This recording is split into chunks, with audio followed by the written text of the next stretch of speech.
Although feudalism was originally developed and practiced in medieval society, due to the characteristics of society during the American Revolution, feudalism appeared to exist at this time as well. This shows that we were not progressing, but falling back to old ways and moving backwards in time. The idea that society had not learned from its past and that feudalism was repeating itself in history is a frightening thought. The colonist feudalistic society battles with the American ideal, all men are created equal. The feudal-like system in the colonies was not based on independence and democracy, but a social hierarchy. Many had thought feudalism was long gone, but author J.Q.C. Mackerel proves this idea wrong as he asks, how is it possible that feudalism, which was generally thought to have been moribund and abandoned at the end of the 13th century, could have become the boogeyman of 18th century political and economic theorists? Mackerel goes on to ask, how could feudalism, if dead, provoke the revolutions of the 18th and 19th centuries? Clearly, feudalism was still alive and well, making its way into the colonist society. Revolutionary society was the rise of feudalism.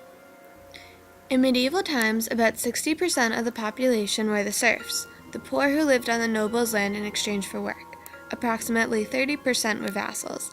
Vassals held land, but it was a portion of the land owned by the nobles. The remaining 10% of the population were the nobles.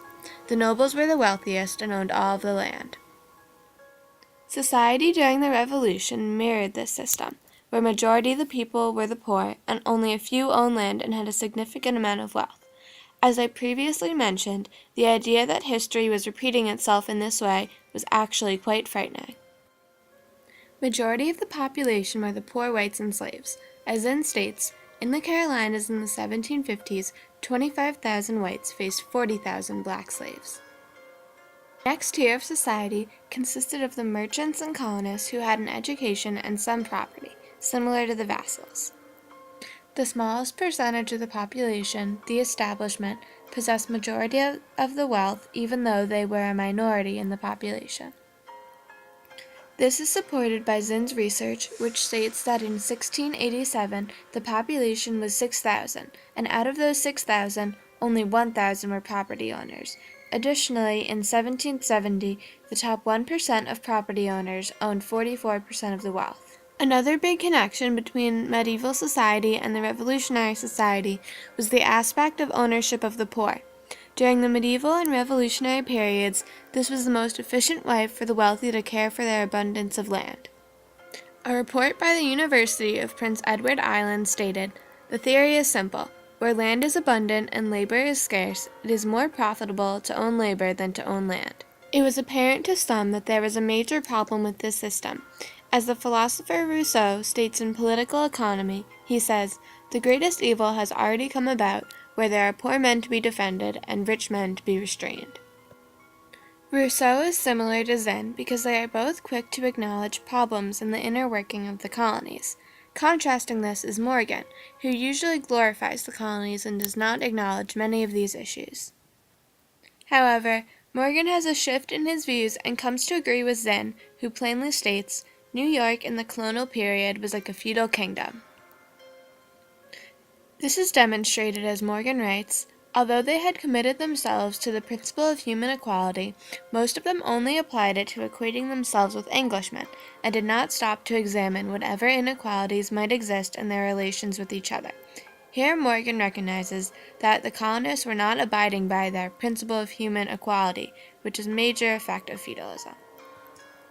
The colonies were influenced by feudalism through the views of those such as John Locke, who wrote the fundamental constitutions. According to Zinn, Locke was considered the philosophical father of the founding fathers. However, Locke's constitution set up a feudal-type aristocracy, wrote Zinn. With Locke's great influence on the Constitution, it would be expected that the American colonists would mimic his ideas. This is one explanation why feudalism was present in revolutionary society. In Locke's Fundamental Constitution of Carolina, he calls for lords to have authority, and also states, "Every free man of Carolina shall have absolute power and authority over his Negro slaves, of what opinion or religion soever. The authority that different groups had over each other does not comply with the independence that the colonies were trying to achieve." Given all the evidence of a feudalistic society during the American Revolution, I do not agree with the statement in the Declaration of Independence that reads, "All men are created equal, that they are endowed by their Creator with certain inalienable rights, that among these are life, liberty, and the pursuit of happiness." The presence of feudalism in society during the American Revolution proves that colonists did not have individual independence and liberties.